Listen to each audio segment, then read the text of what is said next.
Pixel 8 has pretty much completely leaked, and I can confidently say that we pretty much know everything about it.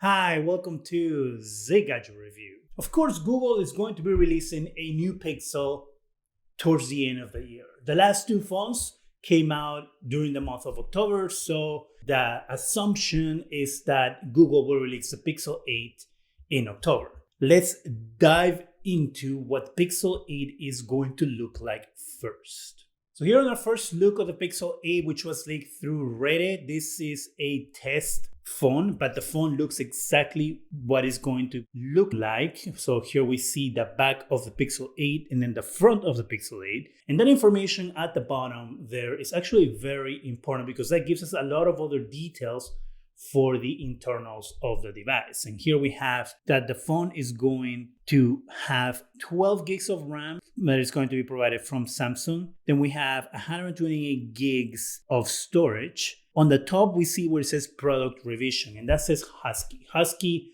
is the internal name that is being used for the Pixel 8. So that's how we know that this is the Pixel 8. Then we have the bootloader version with its code name being recurrent. And then we also know that the device is going to come with a Tensor G3, which is code name Zuma. So that's the code name for the Tensor G3. So we have that information already of what we know, right? It's 12 gigs of RAM, at least minimum 128 gigs of storage, Tensor G3. Let's go into the camera portion of the device. Here we still have that pill design, or that oval design that houses, in this case, all three cameras. And what we're going to be looking here is a Pixel 8 Pro. Then we see the flash, but right underneath the flash, that other round thing, that is actually a thermometer, and we saw that way early in the year. But there's going to be a thermometer feature on the current Pixel 8 Pro. Why? I don't know, but they're going to have it, and this is the video showing how that's going to work. So as you can see here, we have that screen, the back of the device, Pixel 8, and then shows us here that thermometer there. This, of course, leaked from 91 Mobiles. And this is going to tell us how you will take your temperature. Of course, as you see, the lady needs to remove her glasses, remove the hair, and then you have to go from the front of your forehead, get it as close as you can in an angle, and then you have to press the measuring button and swipe towards your temple. And that is going to give you what your temperature is. Now, why do we need this on a phone? I don't know, but clearly Pixel probably is something that they're going to be adding to work in tandem with the Pixel Watch 2. It could be the reasoning for it there, that you could use a temperature taking on the phone and send that information to your watch. I don't know. I know it doesn't make sense because most likely your watch should be able to take that temperature because we have other smartwatches that do that. But hey, what do I know? It seems like a weird feature to add. Sticking with the camera portion of the device, we have new lenses, new cameras coming to the phone. We have the new Samsung ISOCELL GN2 for the 50 megapixel main camera, which is going to be replacing the GN1. The new sensor supposedly allows 35% more light into the camera, which means that you'll be able to take better pictures in low light conditions. Ultra wide camera, which is going to be a 64 megapixel Sony IMX787 sensor. And then we're going to have the same telephoto setup as we had on the Pixel 7 Pro. So there's not going to be changes on the telephoto camera. So most likely changes that we're going to see there are going to be software wise, not hardware wise. Let's talk battery really quick. Batteries on the Pixel 7 and the Pixel 7 Pro, the Pixel line of devices, is not known for being huge. So that is going to continue here. There isn't going to be a huge bump on battery size between the Pixel 7 Pro and the Pixel 8 Pro and the Pixel 7 and the Pixel 8. And the way that Google usually manages that is through software. They do a pretty good job of managing power via software. Charging also gets a boost, but it's not a huge boost either. So on the Pixel 8, we're going to see a 24-watt charging speed while wired, while the Pixel 8 Pro is going to have 27-watt charging speed while plugged. When it comes to the wireless charging, is going to be sticking at 20 watts for the Pixel 8 and at 23 watts for the Pixel 8 Pro. And to get those high wireless charging speeds, you will actually have to have a proprietary Google Pixel stand. Let's jump to the front of the device and talk screen resolution. First of all, the Pixel 8 is going to measure 6.17 inches, which is going to be a little smaller than the Pixel 7. It is going to have 120 Hz refresh rates, which is great. It is going to have a 2400 by 1080 display with 1400 nits of peak HDR brightness. Then we have the Pixel 8 Pro, which is actually going to get a little bigger at 6.7 inches. This is going to support 120 Hz refresh rates, 2992 by 1344, with 1600 nits of peak HDR brightness. It is also believed that the Pro is going to have, of course, variable refresh rates and is going to get as low as 5 Hz, while the Pixel 8 is going to have also variable refresh rates, but it's going to get only as low as 10 Hz. As we can also see in the images on the front of the device, we have a flat screen. It isn't going to be oval on the sides as it was on the previous devices. I think the Pixel 7 Pro also has kind of like oval on the side that goes, falls to the side, which is kind of annoying. I'm not a huge fan of it. It doesn't retract much from the device, but it's a little bit annoying when watching videos sometimes. So I like that we're going to have the flat screen on the Pixel 8 and the Pixel 8 Pro. Looking at the front, it looks like that selfie camera is going to remain as the punch hole camera that we've seen since the Pixel 6.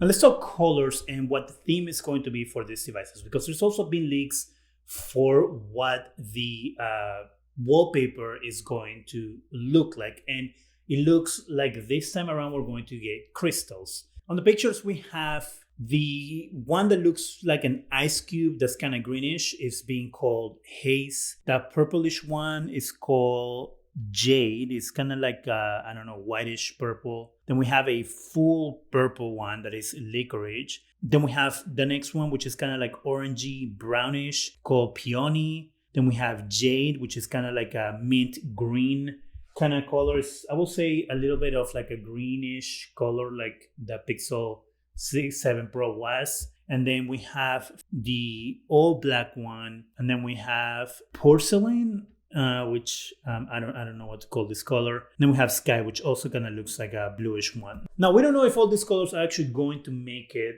to the final devices, and we don't know if all these wallpapers are actually going to make it to the final devices. But this is what they're being called internally, so don't think that these are actually going to be the actual names for the colors when the phone comes out.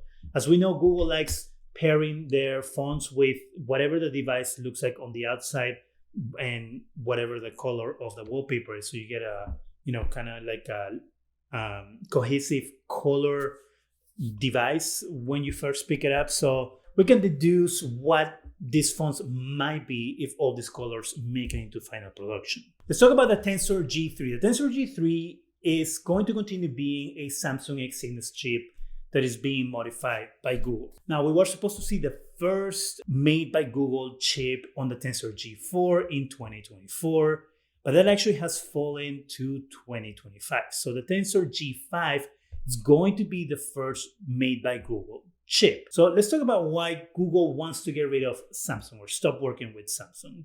First, the Exynos chip has problems with heat. A lot of people complain that the phone gets really hot, and it does get hot. When you're using it for a long time, you can feel the heat coming from the back of the device, and the device will also tell you that it needs to cool down. So that is an issue that Google hasn't been able to fix because of the way that Samsung chips are made.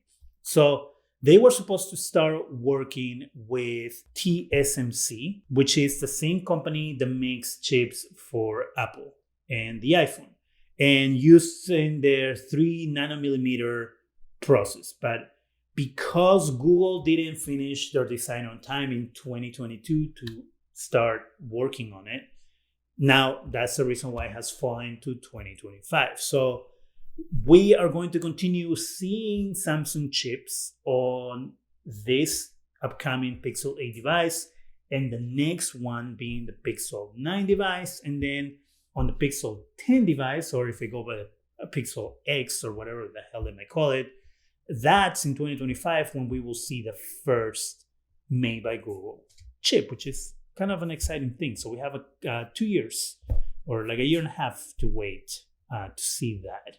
And finally, a small tidbit there is that Google has become the number 2 phone seller in one country in the world, and that is Japan. It is interesting that Google has been able to conquer the Japanese market, if you want to say that, by then becoming the number 2. Of course, Apple being number 1. We have Google being number 2. And that means that they have taken market away from Sony and Sharp, which are homegrown Japanese companies. And so good news for Google for taking the market away in Japan and, becoming a competitor, I guess, in one place. Let's do a quick comparison between the Pixel Pro lineup. So we're going to look at the Pixel 6 Pro, Pixel 7 Pro, and Pixel 8 Pro to see what the difference is between each device. So as we can see here, we have the Pixel 6 Pro, the Pixel 7 Pro, and the Pixel 8 Pro. And as we can see here in the images, we have a big departure from what the Pixel 6 Pro looked like compared to the other two.